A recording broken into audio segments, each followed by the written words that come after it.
Assalamualaikum warahmatullahi wabarakatuh. Alhamdulillah wassalatu wassalamu ala Rasulillah wa ala alihi wa sahbihi ila yaumil qiyamah. Amma ba'd.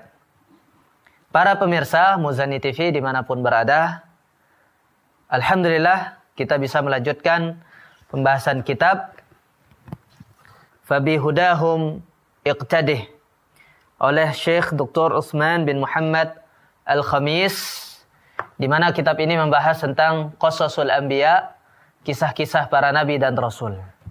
Sebelum masuk ke kisah-kisah para nabi dan rasul, beliau Syekh memberikan 19 muqaddimah. 19 pengetahuan penting, ilmu-ilmu penting sebelum kita membahas para nabi secara detail. Kita telah membahas bahwa kita ini sebagai manusia sangat butuh kepada para nabi dan rasul, dan para nabi dan rasul itu murni pemberian dari Allah Azza wa Jalla, tidak ada usaha bagi manusia, tidak bisa diusahakan. Dan apa penyebab banyaknya para nabi dan rasul, pentingnya beriman kepada para nabi dan rasul, apa hikmahnya para nabi dan rasul dari manusia, apa spesialnya sifat-sifat para nabi, apakah semua nabi hanya yang disebutkan di dalam Al-Quran saja? Dan terakhir kemarin kita membahas tentang para nabi itu semuanya ma'sumun, dijaga oleh Allah Azza wa Jalla dari berbuat kesalahan. Dan pada kali ini kita akan masuk ke muqaddimah yang ke-16 dan 17 insyaallah ta'ala, pada halaman yang ke-35 dari muqaddimah. Kita bacakan perkataan muallif. Qala al-muallif rahimahullah wa hafidhahu, ta'riful qissati wal farqu bainal qissati al-adabiyyati wal qur'aniyyah. Wal qissatu fil lughah hiya min qassa al-athara, ay tatabba'uhu aw tattabi'uhu, wa qassu al-athari huwa al-mashyu ala athari man sabaqa hatta yasila ilayhi aw ila muradih.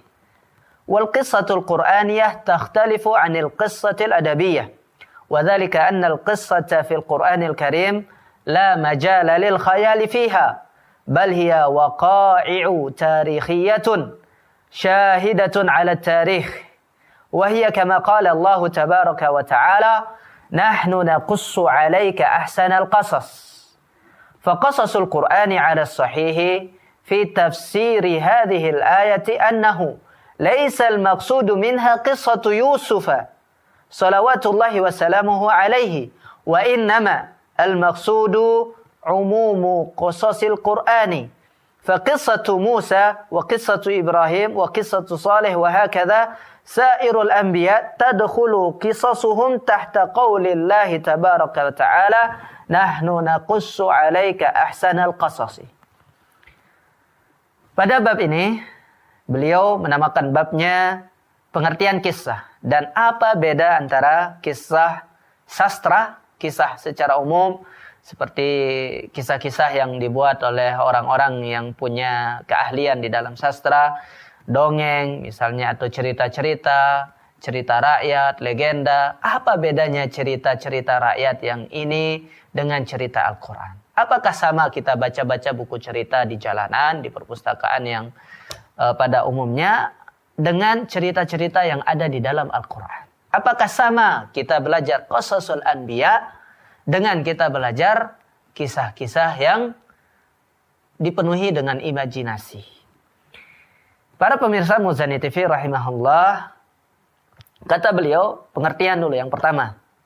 Pada paragraf yang pertama ini, kisah itu secara bahasa Arab dari kata qasal asar, yaitu mengikuti jejak. Asar di sini bermakna jejak. Jejak itu adalah sisa-sisa sesuatu, tersisa bekasnya, maka itu adalah jejak. Dan mengikuti jejak ini artinya adalah kita melihat perjalanan orang-orang yang dahulu.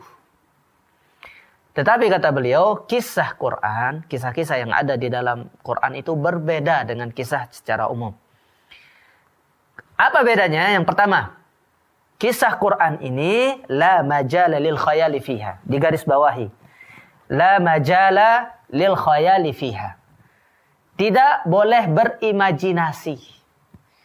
Tidak bisa kita membuat kisah-kisah yang dinisbatkan kepada para nabi, kepada kisah-kisah yang terkandung dalam Al-Quran. Tidak boleh kita berimajinasi bebas.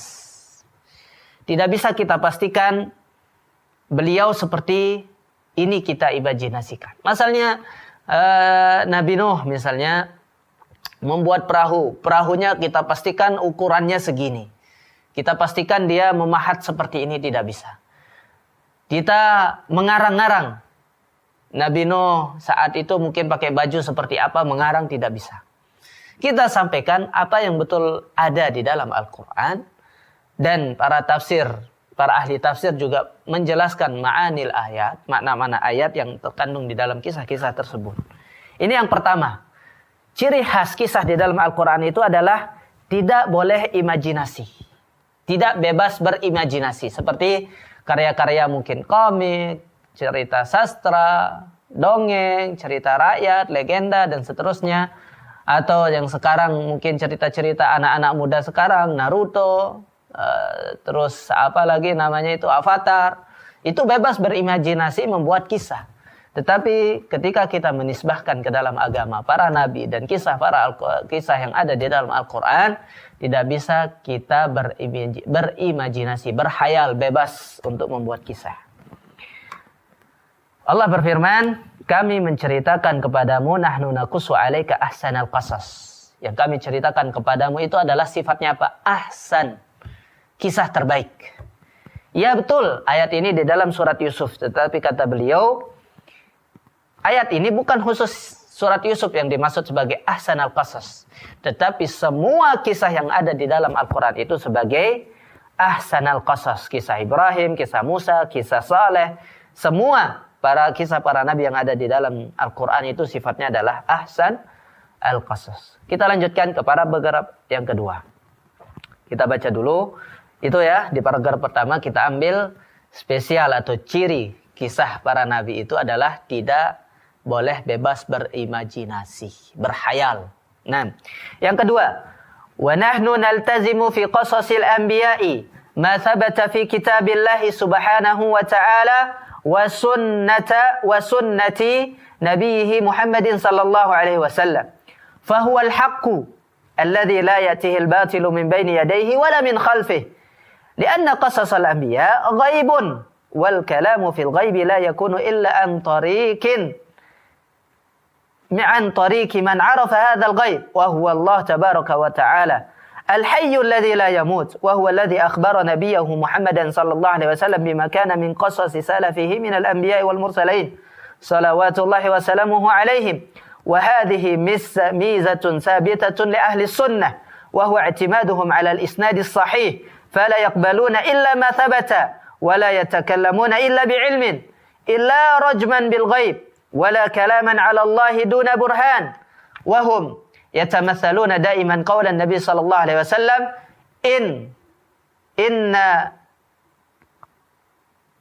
إن كذبا علي ليس ككذب على أحد من كذب علي متعمدا فليتبوأ مقعده من النار أخرجه البخاري ومسلم من حديث المغيرة bin Syu'bah radhiyallahu anhu. Pada paragraf kedua ini sekaligus paragraf terakhir, beliau menyebutkan ciri atau pembeda kisah para nabi dengan kisah yang lainnya adalah kisah para nabi itu adalah kita iltizam. Kita tetapkan diri kita istiqomah, kita berprinsip bahwa kita ambil kisah itu dari kitabillah dan sunnati nabihi as-sahih. Dari Al-Quran dan hadis. Dari itu saja kita mengambil kisah-kisahnya para nabi. Bukan dari imajinasi kita, imajinasi fulan, imajinasi sastra fulan, bukan. Kisah yang sebenarnya itu adalah yang dari Al-Quran dan dari hadis Nabi SAW. Kenapa? Kata beliau, li'anna qasasal anbiya ghaibun. Ini yang kedua. Yang pertama, karena Al-Quran dan Sunnah itu adalah al-haq. Kitab yang benar. Yang tidak digerogoti oleh kebatilan. Sifat yang kedua adalah karena namanya qasasul anbiya. Ini sebuah gaib. kita zaman Nabi Muhammad SAW tidak ada yang menyaksikan para sahabat, para nabi. Tidak ada yang kita bertemu dengan para nabi. Sampai sekarang tidak ada yang tahu persis pernah bertemu. Sekarang kita ini bertemu para nabi tidak ada. Makanya disebut sebagai hal yang gaib. Karena dia sudah lalu, sudah berlalu dan kita tidak pernah bertemu dengannya. Dan sesuatu yang gaib itu kita cari tahu lewat yang tahu yang gaib. Siapa yang tahu yang gaib? Wa huwallah tabaraka wa ta'ala, dan diberikan kabar kepada Nabi Muhammad sallallahu alaihi wasallam. Jadi Allah hanya Allah yang tahu yang gaib, dan Nabi Muhammad statusnya diberitahukan. Kita berkeyakinan Ahlussunnah wal Jamaah tidak ada yang tahu gaib. La ya'lamul ghaiba illallah. Yang tahu yang gaib itu cuma Allah Subhanahu wa taala, dan beliau menyebutkan wa hadhihi mizatun tsabitah. Perhatikan, Anda garis bawahi di sini. Ini adalah spesialnya para Ahlussunnah wal Jamaah. Ini adalah ciri khas yang tetap bagi Ahlussunnah, yaitu apa? Hanya bergantung pada isnad-isnad yang sahih. Sanad-sanad yang sahih, sanad yang dhaif, sanad yang lemah, begitu juga apalagi palsu, maka kita tinggalkan. Maka kita tidak boleh bicara tanpa ilmu, kita tidak boleh mengarang-garang yang gaib, kita tidak boleh berbicara tanpa bukti. Dan Ahlussunnah itu selalu mengamalkan hadis Nabi sallallahu alaihi wasallam. Inna kadhiban alayya laisa kakadhibi ala ahad. Dusta atas nama saya, mengatasnamakan saya di kedustaan itu bukan seperti dusta atas nama orang lain. Kenapa? Man kadzaba alayya, man kadhiba alayya muta'ammidan, siapa yang berdusta atas nama saya secara sengaja, maka siapkan tempatnya di neraka. Pasti dia masuk neraka. Oleh sebab itu jamaah sekalian rahimani wa rahimakumullah, jangan sembarang kita katakan berkata Nabi sallallahu alaihi wasallam, bersabda Nabi sallallahu alaihi wasallam, ini hadis Nabi sallallahu alaihi wasallam. Lalu kita yakin bahwa hadis itu palsu, atau kita ragu, ini beneran hadis enggak ya? Saya pernah dengar sih bahasa Arab seperti ini, tapi enggak tahu ini hadis atau tidak. Kalau kita ragu, maka katakanlah, saya tidak tahu. Di paragraf ini, yang kedua ini, beliau menyebutkan ciri khas kisah para nabi itu harus pakai sanad yang benar. Bab kedua, halaman 37. Qala al-muallif rahimahullah wa hafizah, fawaidu dirasati qasasil anbiya. Apa pentingnya kita belajar qasasil anbiya? Qala inna fi dirasati qasasil anbiya fawaida katsiratan. Minha awalan الاستفادة من الدروس والعبر كما قال سبحانه وتعالى لقد كان في قصصهم عبرة لأولي الألباب. ثانيا تسلية النبي صلى الله عليه وسلم وأتباعه كما قال سبحانه وتعالى وكلا نقص عليك من أنباء الرسل ما نثبت به فؤادك. ثالثا معرفة أساليب الدعوة فالداعية إلى الله عز وجل يستفيد منها كثيرا في معرفة أساليب الدعوة وطرقها وردود فعل المدعوين عادة لأنها متشابهة في كل زمان ومكان وإن اختلفا ففي أشياء يسيرة. رابعا يتعلم الإنسان الصبر على الشدائد والاقتداء بالأنبياء صلوات الله وسلامه عليهم كما قال سبحانه وتعالى فبهداهم اقتده. خامسا زيادة الإيمان فإذا علم الإنسان أن الله تبارك وتعالى دائما يجعل الغلبة والنصر في نهاية الأمر لعباده المرسلين وإن جندنا لهم الغالبون فتطمئن نفس الداعية إلى الله تبارك وتعالى في أن الله تبارك وتعالى مظهر أمره وناصر رسله والدعاة إليه سبحانه وتعالى. سادسا تأكيد لنبوة سيدنا محمد صلى الله عليه وسلم وذلك بإخباره عن أمور غيبية لم يحضرها ويخبر عنها كأنه حاضر لها صلوات الله وسلامه عليه كما قال جل وعلا ذلك من أنباء الغيب نوحي إليه وما كنت لديهم إذ يلقون أقلامهم أيهم يكفل مريم وما كنت لديهم إذ يختصمون. وكذا في قوله تبارك وتعالى dzalika min amba'il ghaibi nuhihi ilaik wa ma kunta ladaihim idh ajma'u amrahum wa hum yamkurun. Wa ma'a hadza يخبر النبي صلى الله عليه وسلم عن الأمور الغيبية بالتفاصيل الدقيقة صلوات الله وسلامه عليه. سابعا معرفة كمال الشريعة فيعرف العبد كمال هذه الشريعة التي ختم الله بها الشرائع السابقة في نسخ الأحكام التي وردت في الشرائع السابقة بعضها أو كلها. ثامنا بيان أن دعوة الأنبياء واحدة فيعرف العبد صدق قول النبي صلى الله عليه وسلم عن إخوانه الأنبياء أنهم أبناء علات أبوهم واحد وأمهاتهم شتى وذلك أن جميع الأنبياء دعوتهم واحدة وهي الدعوة إلى عبادة الله تبارك وتعالى وحده لا شريك له. Ini bab ini faedah-faedah apa manfaat kita belajar kisah-kisah para nabi halaman 37 sampai halaman 38. Kata beliau, ada berapa faedah, manfaat. Yang pertama, kita mengambil pelajaran dari kisah-kisah para nabi. Dalilnya adalah surat Yusuf ayat 110. Untuk banyak kita mengambil pelajaran-pelajaran di sana. Yang kedua, untuk menenangkan Nabi dan para pengikut Nabi sallallahu alaihi wasallam.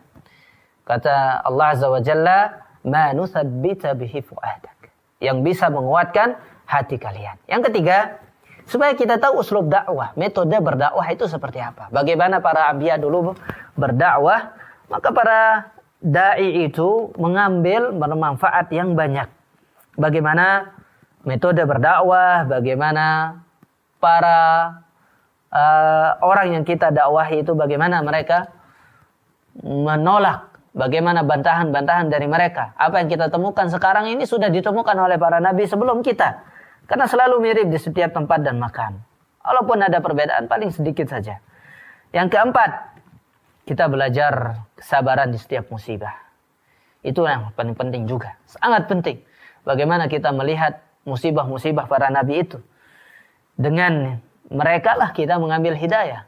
Dengan mereka lah kita mencontohi. Bagaimana mereka mendapatkan musibah. Bagaimana kesabaran mereka. Nabi Ayub yang sakit sangat bertahun-tahun. Sampai ditinggalkan oleh istrinya. Mungkin bisa saja kita sebagai ustadz, sebagai penuntut ilmu. Setelah kita mengenal yang benar ini. Ternyata kita ditinggalkan keluarga kita. Ditinggalkan bahkan mungkin anak kita, ibu kita, atau mungkin yang dulunya kita Kristen, kita diusir dari rumah kita, dari keluarga kita, dan seterusnya. Lihat para nabi. Kesengsaraan para nabi sampai ada yang digergaji itu tidak sebanding dengan musibah-musibah yang kita temukan sekarang. Dari mereka lah kita belajar kesabaran. Yang kelima, supaya iman kita bertambah. Ya, keimanan kita bertambah dengan pertolongan Allah Azza wa Jalla. Lihat bagaimana Allah mengatakan wa inna jundana lahumul ghalibun. Pasukan kamilah yang terus menang. Lihat, kalau kita tahu bagaimana melihat kisah-kisah, akhir kisah para nabi itu yang berakhir dengan happy ending istilahnya, berakhir bahagia, maka kita akan tenang. Bagaimanapun siksaan, bagaimanapun cobaan, bagaimanapun rintangan, bagaimanapun ancaman-ancaman yang kita dapatkan dari luar, kita akan tenang. Karena pasti insya Allah nahnu lamansurun. Kita akan mendapatkan pertolongan Allah Subhanahu wa ta'ala. Kemudian yang keenam, untuk menguatkan nubuwah kenabian Nabi sallallahu alaihi wasallam. Bagaimana kita tahu yang namanya kenabian itu adalah diantaranya dia memberikan kabar tentang yang gaib.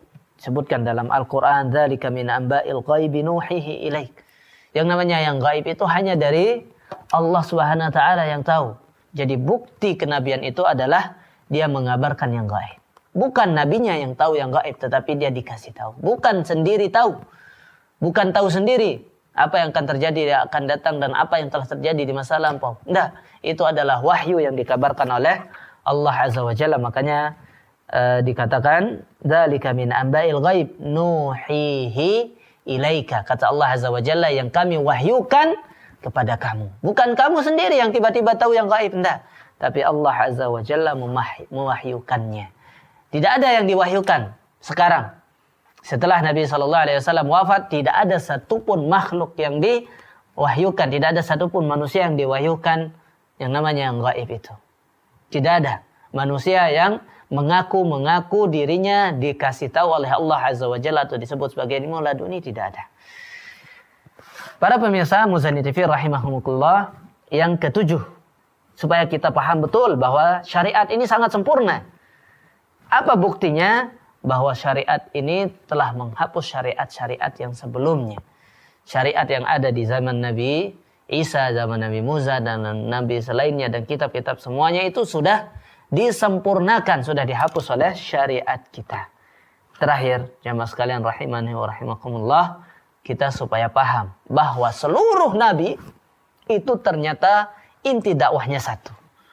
Dan ini dikuatkan oleh hadis Nabi sallallahu alaihi wasallam, nahnu abna'u allat, abuna wahidun wa ummahatuna syatta. Kata Rasulullah sallallahu alaihi wasallam dalam al-anbiya ikhwatun li'allatin ummahatuhum syatta wa dinuhum wahid. Ini dalam hadis Abi Hurairah, Bukhari dan Muslim. Para nabi itu bersaudara semuanya. Ibunya berbeda, tapi bapak mereka satu. Syariat kita semuanya, inti dakwah kita semuanya sama, tetapi syariat cara beribadah kita yang berbeda. Tapi inti dakwah tauhid itu adalah semuanya di masing-masing para nabi. Inilah yang bisa kita sampaikan pada halaman yang ke-36 dan 37 pada bab apa beda kisah para nabi dan kisah biasa. Yang halaman 37 sampai 38, apa manfaat dari kisah-kisah para nabi. Semoga kita dimudahkan oleh Allah Azza wa Jalla pada pertemuan berikutnya di muqaddimah terakhir, yaitu membahas tentang Israiliyat. Selanjutnya kita akan masuk pada kisah nabi yang pertama, yaitu kisah Nabi Adam. Subhanakallah wa bihamdika asyhadu an la ilaha illa anta astaghfiruka wa atubu ilaik. Assalamualaikum warahmatullahi wabarakatuh.